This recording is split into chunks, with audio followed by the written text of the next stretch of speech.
Hey guys, how you doing? My name's Gilberto, and I'm gonna be summarizing the two interviews that we had, both with Ina Mercado and Eunice Porto. After interviewing my digital immigrant, Ina Mercado, we ended up diving deep into understanding how she used to go through school and the tools that she had available to her technologically. We saw the challenges that she faced. We seen how hard it was before and how easy that it's gotten in current day with Eunice's explanation on how she's going to school currently and how school was for her.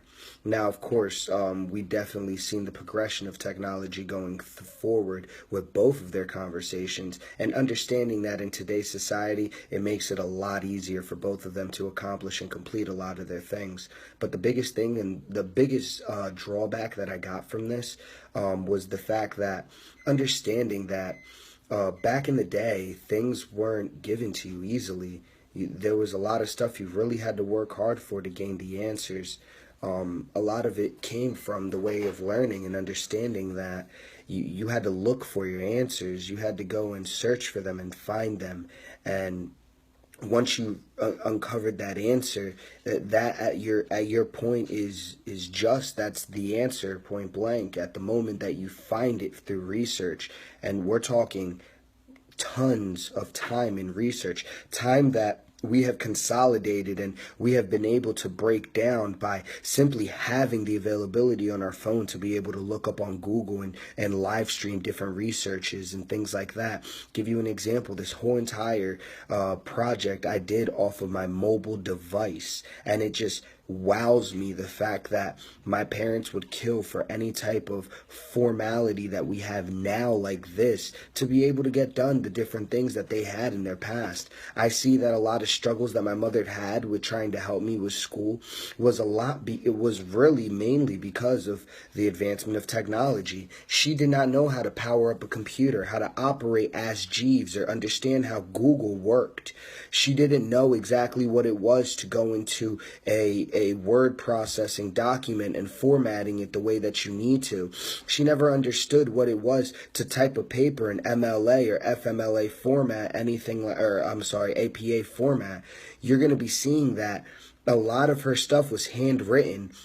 A lot of the things that she did when she was growing up was her understanding how it was to use a typewriter. And if a lot of people aren't familiar with typewriters, it's a machine that has a keyboard on it, but you would have to load the paper from the top of it. And as you would type, the paper would read in and keep on etching to the side. And you would have to push it to the side and spin a reel to bring it to the next line that you wanted to continue typing on.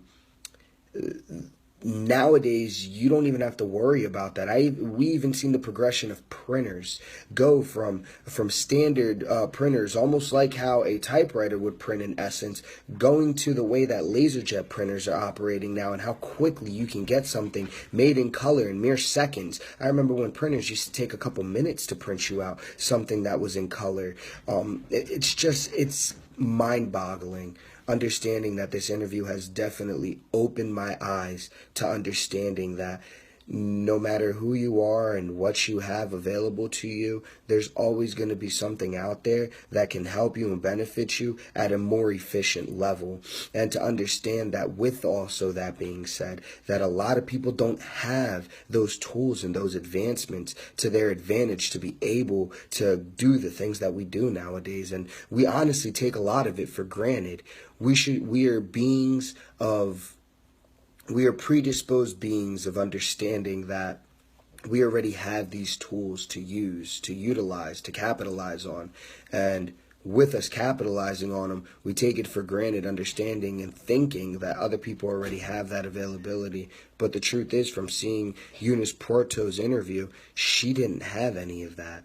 Her growing up when she was younger, before she turned 13 years old, she didn't see any of this, and falling into all of it at 13 was a culture shock to her. It was very overwhelming, and she was able to get by with it, understand it, utilize it, and, to see her helping other people, to see her tutoring and understanding how it is. She tutors me in all of the different aspects that it is on Google, on understanding how it is to look up research through a computer. I'm used to personally looking through index and books, and I'm not even that great at doing that even. She understands how to break it down simply on both a computer level and a book level, because she had to do that when she was in school before she was 13 with just books at the library, if she even had them available to her. And then when she got over here, she had the computer that allowed her to be able to capitalize on that, and she actually performed with the tool efficiently, effectively, capitalizing on the tools and utilizing them to her best of her abilities. And look, she's a senior about to graduate now with her degree.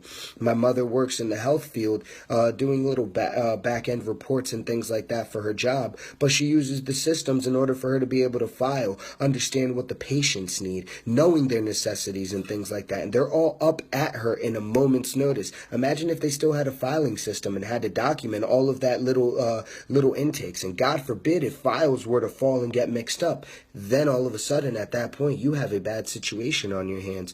So technology is definitely advanced for the better, for the benefit of people, to understand that it's making life easier, more effective and efficient. Believe it or not, making us beings of habit, to understand that we have these devices and we can capitalize on them whenever. So I just wanted to leave off by saying this, that at the end of the day, technology will always be there, but the learning that you can get from not only a digital native that was born with this, but from a digital immigrant that had to learn and adapt to this, you could get a really fine understanding of the person that you have in front of you. That to me is truth. I could see in my mother's eyes how she saw after we got done the interview, and when I started explaining to her how digital natives and how they're affected by technology as far as digital immigrants and how it impacted their lives. And she agreed, because it was a lot of the things that she's seen. Telephones, advancement of technology in general, computers and things of that nature. So just to leave you guys off, this is Gilberto Avila signing out. Hope you guys enjoyed my interview. Take care, and I hope you have a good one.